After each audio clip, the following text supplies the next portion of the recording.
ఎలా అనిపించింది అని అంటే పర్వాలేదు, మరీ బ్యాడ్ అని కాదు, మరీ గుడ్ అని కాదు, ఒకసారి చూడొచ్చు. ఎందుకంటే సినిమా డివోషనల్ ఉన్నప్పుడు ఎక్కువగా వచ్చేవాళ్ళు భక్తులందరూ కూడా వేరే విధంగా ఉంటారు. వాళ్ళందరినీ కూడా కొంత డిసప్పాయింట్ చేసినట్టు రొమాన్స్ ఎక్కువ పాట అయిందని చాలామంది కూడా చెప్తున్నారు, మనం కూడా చూసింది. ఓవరాల్గా సినిమా అంతటికి కూడా కీ పాయింట్ అని అంటే ప్రభాస్ అనే మాట్లాడారు. నేను ఒక్కడ నా అభిప్రాయం ప్రభాస్ అని చెప్పి నేను అభిమానికి చెప్పినట్టు కాదు, ప్రతి ఒక్కరు కూడా 100% ప్రభాసే మాట్లాడుతున్నారు. ఒకవేళ ప్రభాస్ని సినిమాలో మైనస్ చేస్తే మాత్రం సినిమా చెప్పుకోవాల్సి. ఏదేమైనా సరే మనం జెన్యున్గా మాట్లాడుకుంటే ఒకసారి చూడొచ్చు. మరి మంచి ఇస్తుంది, ఇంటర్వ్యూలో చెప్పినట్టు హై ఉంటుంది, హాలీవుడ్ రేంజ్లో ఉన్నట్టు భారీ బడ్జెట్ చిత్రం, ప్యాన్ ఇండియా లెవెల్ అని మనం అనకూడదు. ఆయన గతంలో ఒక ఇంటర్వ్యూలో కూడా చెప్పారు, ఇంకా రాజేసాబ్ ఓజీ కంటే కూడా ప్రతి సినిమా నటుడు చెప్పారు, కానీ ఆ రేంజ్లో అయితే కంపేర్ చేస్తుంది. భక్తి సినిమా కంటే భక్తి సినిమాలో చూడాలి. కానీ లాస్ట్ ఎండింగ్లో మాత్రం ఏడిపించేసి అది ఒక్కటి, ఆ ఒక్క సీన్తోనే పర్లేదు, మనం పెట్టే డబ్బుల్లో కొంత సాటిస్ఫాక్షన్ ఉందనిపించింది.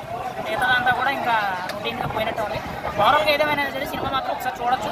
ఫ్యామిలీ ఆడియన్స్కి భక్తులకి అయితే బాగా నచ్చింది. చిన్నపిల్లలకి చూపించాలంటున్నాడు కదా, మనం చూపించచ్చా? చూపించాలని అంటే రొమాన్స్ పార్ట్ ఎక్కువ ఉంది కాబట్టి కొంత నెగిటివ్, అడల్ట్ అయితే కొంచెం డిస్టర్బెన్స్ ఉంటుంది కాబట్టి అవాయిడ్ చేస్తేనే మంచిది. కానీ ఓవరాల్గా సినిమా అయితే ఒకసారి అయితే చూడొచ్చు. అంతకుమించి ఎక్కువ ఎక్స్పెక్ట్ మనం ఉన్నది ఉన్నట్టు చెప్పలేదు. సినిమా రిలీజ్ అయిన డబ్బా కొట్టినట్టు లేదా ప్రభాస్ అభిమానంగా మనం మాట్లాడుకోవడం. ఏదేమైనా సరే సినిమాకి అయితే